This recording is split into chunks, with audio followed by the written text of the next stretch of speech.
Hello Trà Vinh xin chào các bạn. Hôm nay thì mình gửi đến các bạn cái món bánh đúc mặn của miền Tây.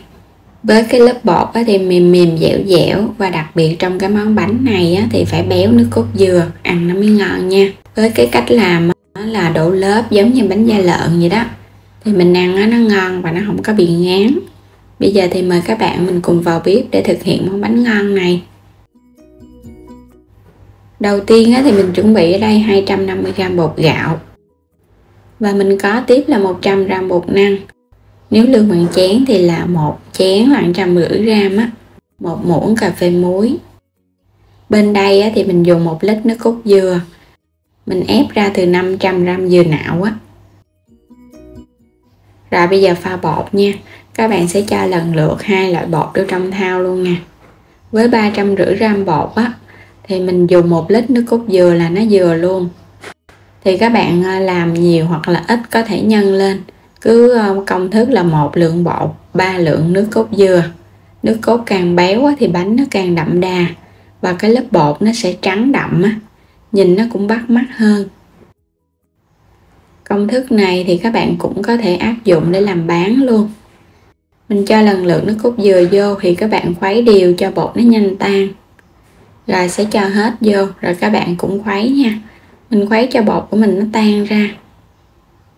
Khi bột đã tan ra rồi, bây giờ các bạn bảo đảm cho nó không có lợn cợn á, thì mình lấy cái rây mình rây nó lại. Rây lại thì nó mịn hơn, và những cái lợn cợn này mình bỏ đi. Rồi các bạn sẽ để cho bột nó nở, mình để yên nửa tiếng. Quay qua đây thì mình dùng 400g củ sắn, là khoảng 1 củ dừa dừa vậy đó. 1 cái củ cà rốt luôn.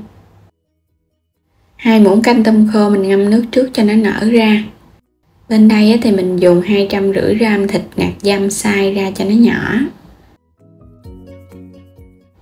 Củ cải và củ sắn các bạn rửa sạch, rồi bây giờ sẽ xắt lá. Rồi mình xắt sợi lại. Các bạn xắt cho nó nhỏ nhỏ hạt lựu vậy nè. Củ sắn cũng vậy luôn nha. Mình xắt ra lát mỏng mỏng. Xong rồi cái xắt sợi lại. Cũng xắt tương tự với cà rốt cho nó đều nhau. Hành lá xắt nhỏ nhỏ ra. Có hành lá vô trong nhân thì nhân nó sẽ thơm.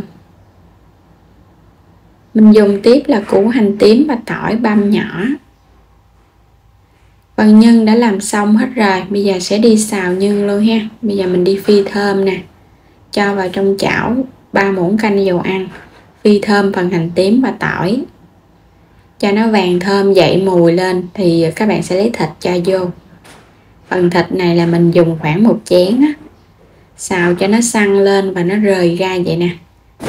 Vậy là được rồi, mình sẽ cho tôm khô vô.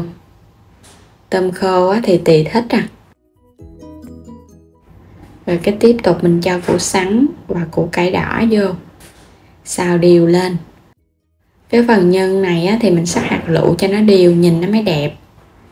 Sẽ nêm vào đây muỗng canh hạt nêm, 1 muỗng canh đường, muỗng cà phê bột ngọt, 1 muỗng canh dầu hào. Trộn đều lên nữa cho gia vị của mình nó thấm. Thì phần gia vị này mình nêm nó sẽ hơi vừa vừa ăn vậy đó, tại vì chút mình còn ăn thêm nước mắm. Cuối cùng là một ít tiêu xay. Thêm hành lá vô nữa, rồi các bạn tắt bếp nha. Mình xóc đều cho phần nhân nó đều với tiêu là hành. Mình dùng cái khuôn này là khuôn 18, thoa dầu để chống dính. Với cái lượng bột này thì mình sẽ dùng 2 khuôn nha. Khuôn 18 là mình thấy nó vừa luôn á. Rồi bây giờ sẽ hấp nóng khuôn. Khi khuôn đã hấp nóng, các bạn sẽ khuấy đều cái thau bột lên. Mình để nghỉ nửa tiếng. Bây giờ khuấy đều lên cho nó đừng có bị lắng. Mình sẽ đổ lớp, cho nên là các bạn sẽ cho vô. Mỗi một lớp thì ít ít thôi ha. Mình dùng cái vá nhỏ nhỏ vậy nè. Mình múc 3 lần. Sẽ hấp 7 phút với lửa lớn. Đúng 7 phút là được à. Bây giờ các bạn dùng cái vá mình sắn vài đường để cho cái lớp nó dính chặt với nhau, nó không có bị bung á. Đây cũng là cái cách làm cho bánh da lợn luôn. Rồi cũng hấp 7 phút. Không có cần hấp lâu đâu, tại vì mình đổ cái lớp cũng mỏng mà. Và đây là lớp cuối cùng, mình sẽ hấp 15 phút cho bánh nó chín hẳn luôn. Đủ thời gian rồi. Bánh nó đã chín, bây giờ các bạn lấy ra và mình hấp tiếp. Mình pha nước mắm nha, trong khi thời gian chờ á, mình cho chén nước sôi. Thêm vào đây 3 muỗng canh vung đường. Mình sẽ lấy vào 3 muỗng canh nước mắm ngon. Phần nước mắm này á, thì mình pha cái tỷ lệ như vậy ăn nó mới ngon, nó lỏng lỏng, đừng có đặc quá. Chanh á, thì mình cho vào khoảng 2 muỗng canh, hoặc là ít hơn cũng được. Khuấy cho nó tan ra, đợi nguội thì hãy cho tỏi ớt vô. Bánh đã sẵn sàng. Làm xong á, thì các bạn để cho nó nguội bớt rồi mình ăn nó mới ngon. Một xửng bánh mặn miền Tây với đầy đủ màu sắc. Rồi bây giờ mình sẽ cho cái khuôn bánh này ra, lót ở bên dưới nhân ha. Bánh rất là ngon luôn, trắng tinh, mềm và mịn. Các bạn làm nước cốt dừa càng béo á, bánh nó càng trắng. Thêm trang trí lên cho nó đẹp á. Sẽ ăn kèm với giá trụng, dưa leo sắc nhỏ và một ít rau thơm, rau cải sắc nhỏ. Bánh đã sẵn sàng, vừa ngon vừa dễ nè. Với hai cái khuôn 18 cm này mình thấy cái bánh nó vừa ăn. Với cái công thức này thì các bạn làm mình ăn khoảng được 7 đến 8 người luôn á. Cũng nhiều lắm. Đây, bánh có lớp này ha, nhìn nó đều và đẹp. Ăn cái lớp vậy ăn nó không có ngán, mà bánh nhanh chín nữa. Sẽ sắp ra dĩa.